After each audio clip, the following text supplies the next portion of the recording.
Hello everyone, welcome back to Naomi's Bookshelf. If you can hear it in my voice, I certainly hear it in my head. I have a sinus infection and it's super annoying because now I am trapped within these four walls until I get tested for COVID, so hooray!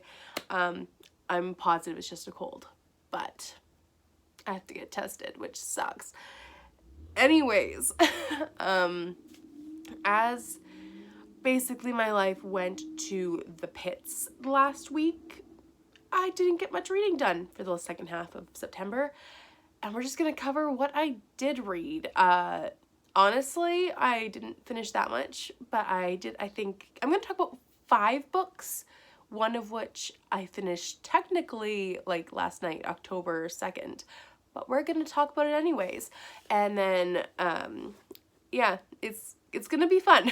Let's just go with this.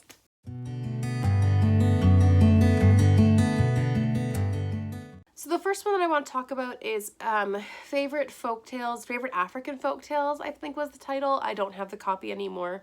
And this was edited by Nelson Mandela. So I found it in Value Village thrift store, my local thrift store, and was like, that's awesome. Let's pick it up. Let's read it. And it was really great. It was very Grimm-like, Grimm Brothers-like, but African, which was awesome. It also just didn't cover like one country from Africa. There were all the different countries and all the different tribes and how they interpret these fairy tales or these folk tales that happen to be told over generations. So there were several authors that took part in this, and they were sometimes translated by someone else.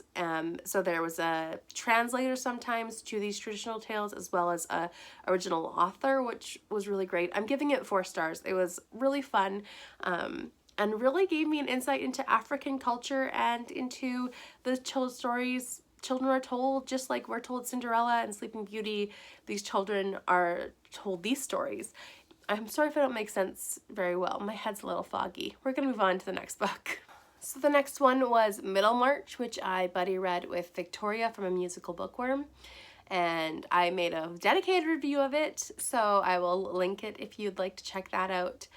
Basically, I didn't really enjoy it. I thought the writing was beautiful in places, but there was no plot. And I like slice of life books if they're under 300 pages. And this one was like over 800 pages. So it was just too long for a slice of life book for me. But I mean, it was beautifully written. It was just boring in some ways, and I felt very apathetic towards it. So I'm giving it a 2 stars. And maybe one day I'll reread Middlemarch and get something out of it. But for now, I don't have any desire to pick it up at this moment, at the very least. So 2 stars. You can check out my dedicated review if you want to hear my thoughts on it more specifically. The next one was also a buddy read, which was Agnes Gray by Bronte. I almost said the wrong Bronte. Anyways, Bronte wrote this really amazing kind of autobiography of or fictional autobiography of her life as a governess. I found it to be so good. I just loved how it built and how it talked about how the governesses were treated by the families and how the children were really ruling the home and the governess had no power over them. I also found it to be such an interesting plot line of her discovering her own confidence, but then also accepting life as it was. I felt like it gave me insight into the Victorian era. Even though I read a lot of Victorian novels, I felt like it gave me insight. So yeah, I really loved it. I gave it 5 stars. I loved the romance in this. I loved the personal development of Agnes, and I just really recommend Agnes Gray. I really, really enjoyed it. And it was short. It was like 250 pages, but it was just so wonderful. And there were a lot of things to say about it. So I'm very excited that I read an Anne Bronte and really enjoyed it. So I can't wait to read The Tenant of Wildfell Hall as well. So the last official book that was for September was The Huntress by Kate Quinn. I read this from my book club, and also it was on the list of 10 books I had wanted to read in 2019, like the ones I had purchased brand new. And this was my first 5-star from that list that I've read so far, which was great to finally get a 5-star from that list. It was so perfect. I liked the development of the characters. I liked the interweaving plot lines. I thought the 3 perspectives was really great, and it was a little confusing with the different timelines because you're kind of following like 4 timelines, but I really did like that. I felt like it was just beautifully written and crafted. I felt like it was super respectful to history, and that's one thing I really like about this author. So I've only read 2 books by her, The Alice Network and The Huntress. And The Huntress, just like The Alice Network, has both been incredibly researched, you can tell. And in her author's note, she refers to other people who have done similar things, or who have done similar crimes, or who have done similar events in history. And you can tell that she's really well thought out this, and I really loved it, and I really respected all of the choices that she made in regards to fictionalizing characters or creating situations. And yes, it's a fictional book, so she can't be all history and claim it to be a history book, but she's taken inspiration from history, and I feel like she's done it in a respectful way. So I really enjoyed it, and I can't wait to read more from her as well. I can't believe I haven't picked up her backlist yet, so I have one of them on hold. But yeah, The Huntress was amazing, and I can't believe it took me till September to find a 5-star off of my best books I wanted to read.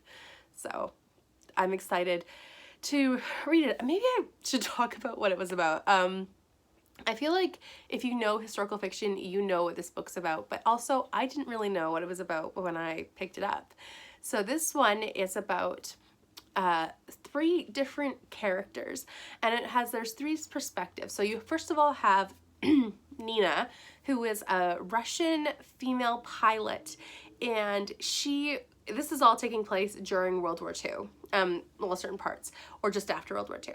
And so Nina is a female pilot in World War II for Russia, and her story is very crazy, and like what she went through. And real women went through this as well. Like there were female pilots, a female piloting squad in Russia, and it was crazy to read about it. And then you follow Jordan, her storyline is taking place like 1945 and on, when her father meets this new woman, and she's going to marry her, and Jordan doesn't really trust her. Something about her is off. And then the other perspective you have is Ian, who is what we would call Nazi hunter, with his friend Tony, or his coworker Tony, and they are trying to find different Nazis, but the one they're trying to find the most is called the Huntress, who infamously, and this is the only crime they can prove that she did, shot 5 Jewish children after feeding them dinner and giving them a warm meal right before she executed them. So the idea is that Ian's finding the Huntress. Nina is the only person to have ever survived an attack by the Huntress. And Jordan is living in the States, and something is wrong with her stepmother. So I loved the way it built, and I loved the design of this book. I felt like it was so amazing, and I highly recommend it. Yeah, it was crazy good. So check it out. So the last one to talk about was one that I finished in October, and that's because I didn't read any Shakespeare during September, which was ShakeTube, and I really wanted to read 2 plays, and honestly I meant to, and then life happened, and it's a very long and complicated and detailed story, so I'm not getting into it. Life was rough the last week of September to like the last 2 weeks.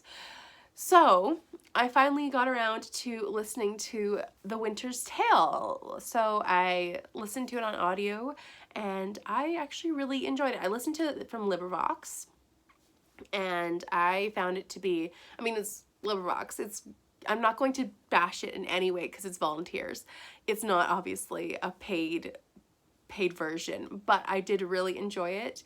And the storyline and the different characters, I thought it was interesting, and I'm not sure what category it would fall under because it doesn't really fall under tragedy, but doesn't fall under comedy. It's kind of in the middle, and I enjoyed it. I think that it was an interesting discussion about women's faithfulness and king's dreams, if that makes sense. And being a history nerd, now, full disclosure, I don't claim to be a Shakespeare proficient. I don't know anything really about Shakespeare. I have not researched him. I just have been reading his plays and learning what I can throughout time in my life. But it was interesting because I have been a massive Tudor history fan for a very long time. And it struck me that this king is rather familiar in regards to his madness and his obsession with his wives, or with his wife, like Henry VIII was.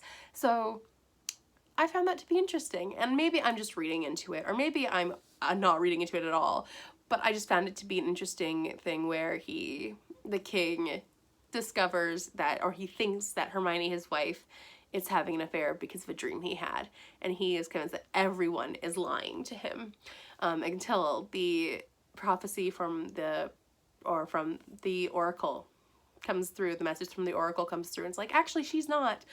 And it's like, it's interesting because Henry VIII didn't like to be told no about his wives and if they were cheating on him or not. So yeah, interesting. Anyways, that is the end of these books that I have read so far. I'm like in the middle of like 4 more. I just can't focus on any of them. But now that I'm stuck inside my room while waiting for COVID testing, I might get through some of them, which would be nice.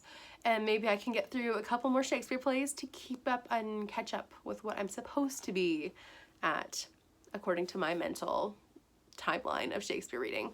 So I have all my books ready. I'm gonna try and get some reading done while I wait if I can focus on a book. But yeah, that is the end of my September wrap up. This year just keeps getting better and better, doesn't it? Let me know down below what you read in September, if you did participate in ShakeTube, and what you read for ShakeTube. I'd love a new play recommendation. I'm trying to read a new one every month, so I need to find 2 new ones. If you can recommend to me one of your favorite Shakespeare plays, I would love to know which ones I should pick up for the rest of October. Also, if you have read The Huntress and loved it, or any of the other books I've talked about, let me know. I will talk to you next time with another video. Bye for now.